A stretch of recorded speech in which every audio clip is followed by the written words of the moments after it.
Ladies and gentlemen, Your Grace, let me apologize for being a bit late. Of course, I landed here at 9 o'clock thinking that within 30 minutes I will make it to this place. But the traffic has been so terrific. My dear Governor, the traffic is something else. You can now see that you are king behind me, not me king behind you. But let me sincerely thank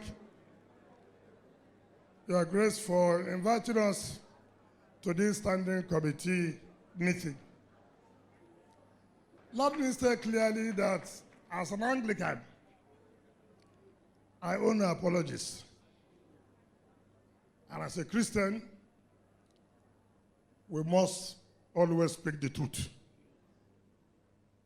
And the church has a responsibility, particularly this standing committee has a responsibility to speak out when it is necessary. This is a trying period. And in a trying period, you require people to stand up to challenges. Where we are today, it is not time for theories. It is not time for promises and promises and promises. It is time for action.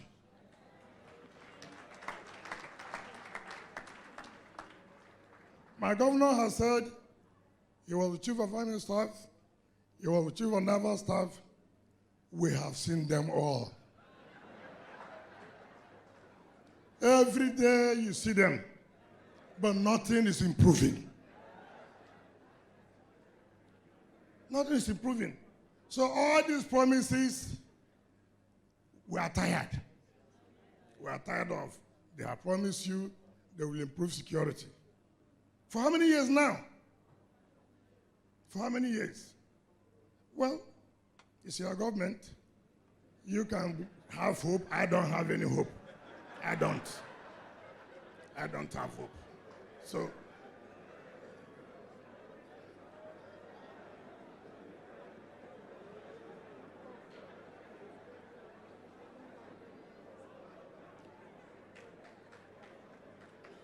I don't expect my brother to say a different thing. Because if he does that, it will be indicting himself. Because they are the ones that gave us promises. And now, things have changed. Things have changed. Look at the country. We say we are all one Nigeria. We went to World Bank to borrow money to do specific projects. One of the states that make up Nigeria are here is Rivers State.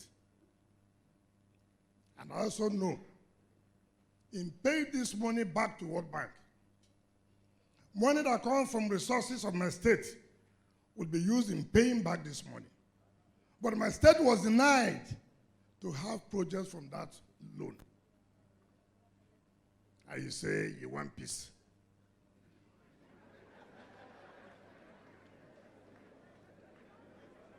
And you're talking about justice. Where is the justice? You have gone to take loan.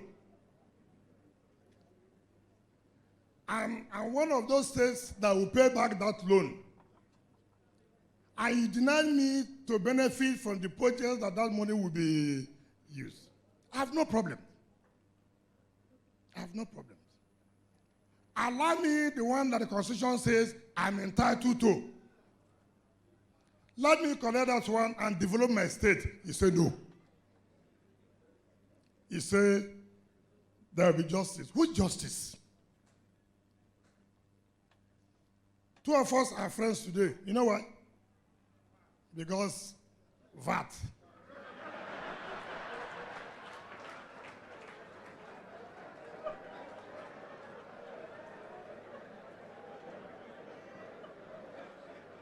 After that, you will hear me call me my friend again.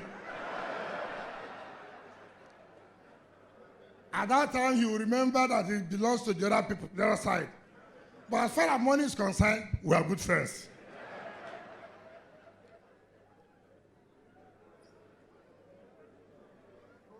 But you see, the truth of the matter is, it doesn't matter whether Lagos will benefit more or not. What is important is, what we're asking, are we right? It is not whether A will lose or B will benefit. It is whether what they are asking, are they right?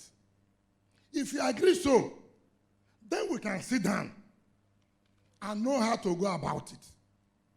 And not to threaten me, simply because I said, what you are doing is against the provisions of the Constitution. The Chancellor is here. He knows. Maybe he'll brief you better as a senior advocate. But you see, Nigeria is a country where no state wants to think out of the box on what to do. States have been made to be begging. Every Monday to Sunday, governors are not in their states. Where are they? In Abuja. Doing what? I want to see Mr. President. Somebody will fly. It doesn't matter the turbulence. Just to go and shake President's hand in Abuja. And then you come back. I went to Abuja today to greet Mr. President. That is what you leave your state. To just go and greet Mr. President. You know, Mr. President, I'm one of your lawyer boys. A governor of the state has become a lawyer boy. I mean, I can't understand. Lagos State, of not less than 12 million, voted for a governor. And the governor has turned to be a lawyer boy in Abuja. There's flood in my state. It requires 200 million. I'll go to Abuja to beg. Even as a governor, I will need them before a DG of an agency of government. You need them for a director because of 300 million. That is the status of governors, states.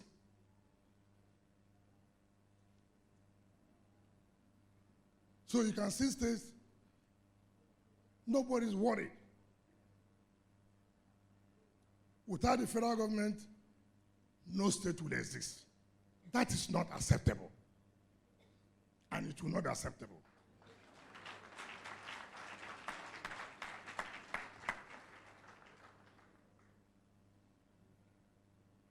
So, we have come up to say, look, we have to challenge certain things that we know will benefit the states. Even in America, no two states are equal. Texas, they say is the oil city, but California is the biggest economy. But yet, Texas is the oil city. Every state has advantages and disadvantages. It is for you to make use of your own advantage to move your state forward. It's not always to cry. It's not always to cry. Today, I can say before the congregation, before the standing committee, I feel so proud that as an Anglican, I have done well in my state.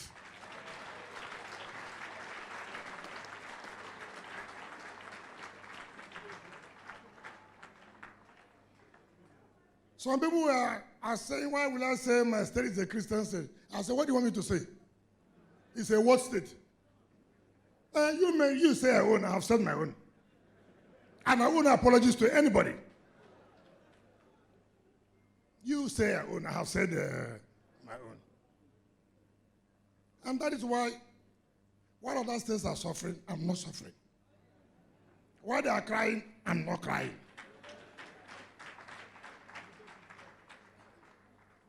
Because there is a greater power behind. There are people rush to Abuja because They have no faith. They only have faith in man. I don't have that faith there.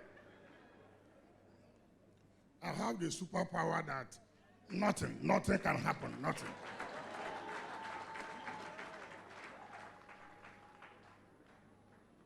So it is as important as that. And then for us too, bishops, clergymen, we also have role to play. We are tired of you saying, you know, it is politicians. Whatever they want to do, let them do. I don't agree to that.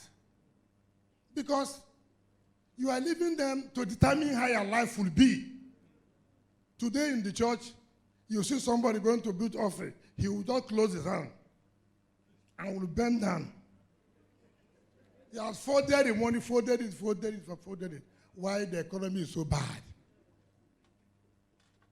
So whatever you do, it also affects the church. If you don't speak out, if you just said, well, your own is only to pray for us. No. It's not only praying. It's not only praying. Having helped those who help themselves.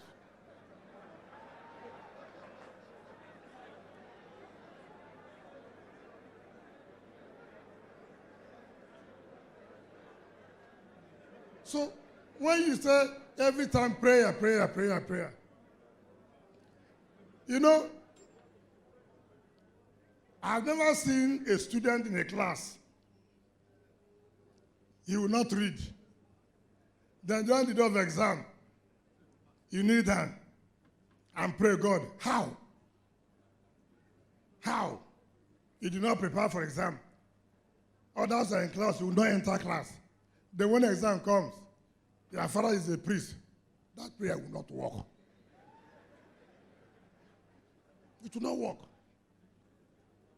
But if you study with prayer, then you know you will succeed. Is that not correct? So you owe a duty to the society too. We have men who are knights of the church. We have men who are knights of the church.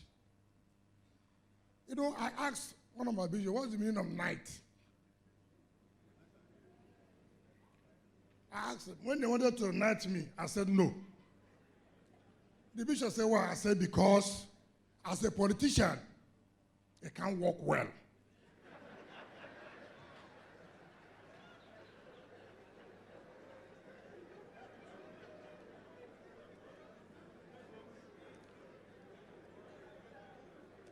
You see, the chancellor is here. Ask him in 2014 when he wanted to run governorship with us. He saw the bad part of it. And I'm sure he ran away. I'm sure he ran away. So when I see a lot of knights in our cycle, I just shake my head.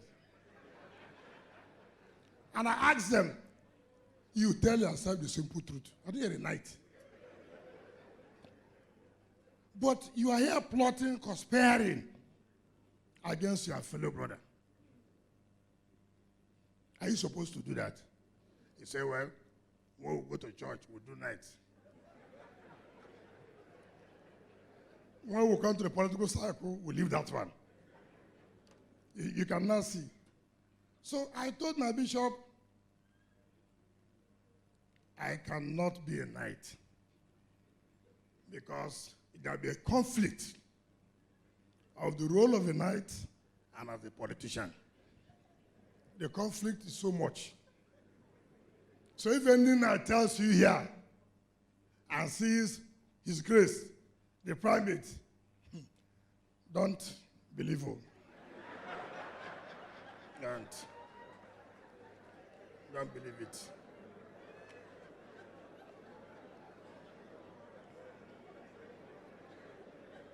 So I'm appealing further where people are giving night. Look well.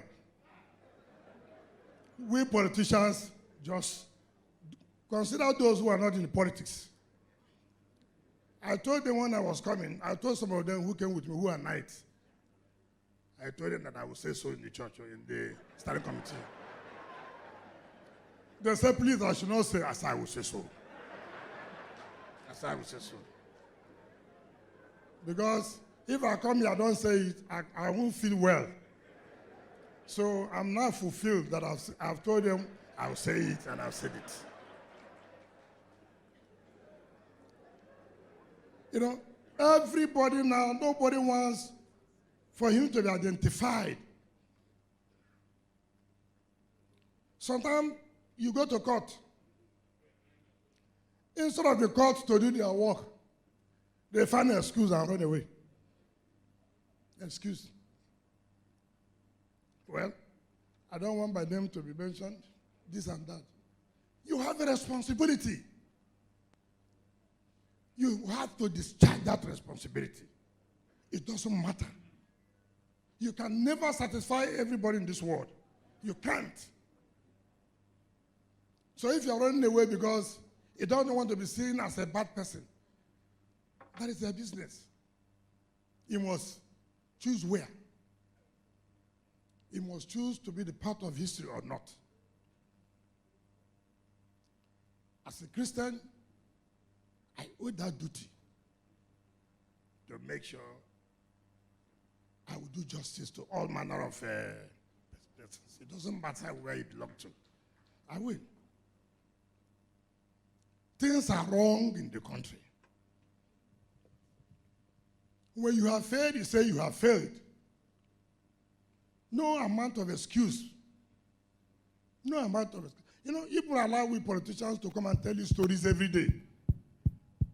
Instead of forced to say that things are falling, you will not say it. Why? I'm a Yoruba man. 2, I'm an Hausa man. 3, I'm an Igbo man.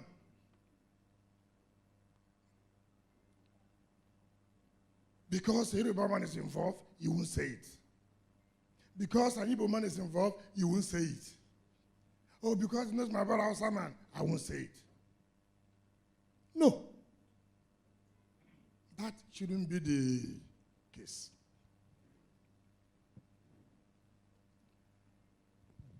Can anybody sincerely, as a Christian here, tell himself or herself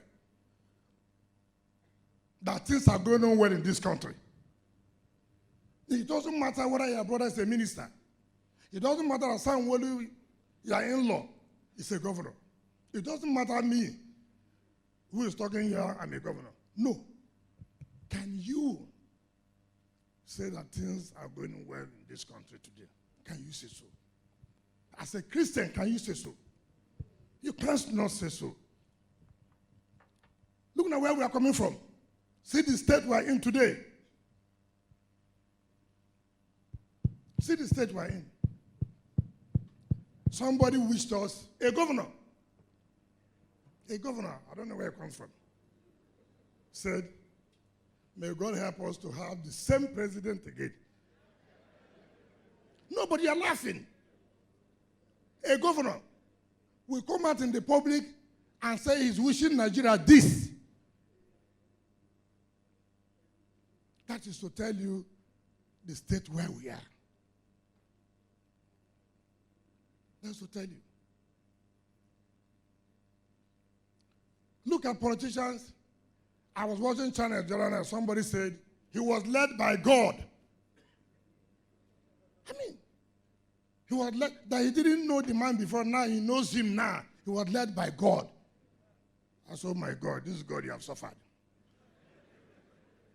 You have suffered. Look at how somebody can use God and telling people that you are led by God to do what you are doing today. I said, put off the television, please.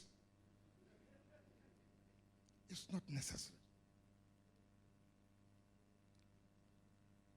We must be part of choosing leadership. Don't say you have no role. You have a role. You have a role. I have never seen where time for election which some of you will say, well, let's go and pray. go and vote, then you go and pray. So that God will help to protect the votes. Don't say you will not.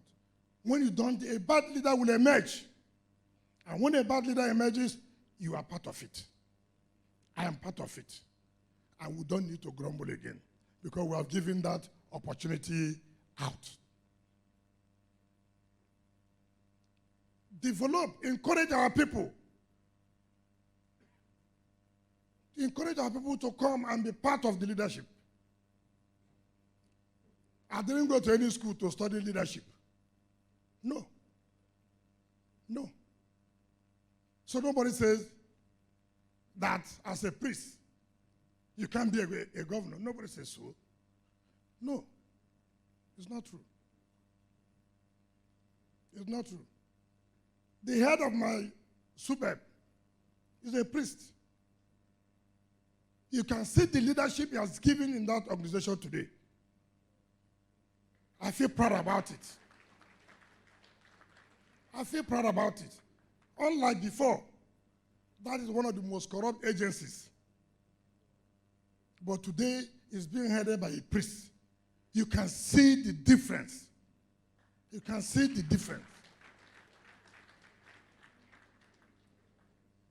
So, do not stay away. Continue to play your own role. Continue to pray for us. It is very, very important. So I thank you, and I continue to support the Church of Nigeria without looking back. Whatever you think the government of Rivers State will do, now I'm still governor till May 29th, 2023. Nobody will take it away from me. So whatever assistance that you require from me, do not hesitate. I will give you that support. So,